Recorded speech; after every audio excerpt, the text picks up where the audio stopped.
A reading from the Holy Gospel according to Matthew chapter 21, verse 28 to 32. What is your opinion?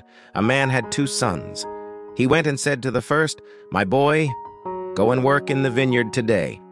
He answered, "I will not go," but afterwards thought better of it and went. The man then went and said the same thing to the second, who answered, "Certainly, sir," but did not go.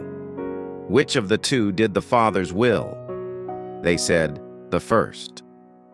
Jesus said to them, "In truth I tell you, tax collectors and prostitutes are making their way into the kingdom of God before you.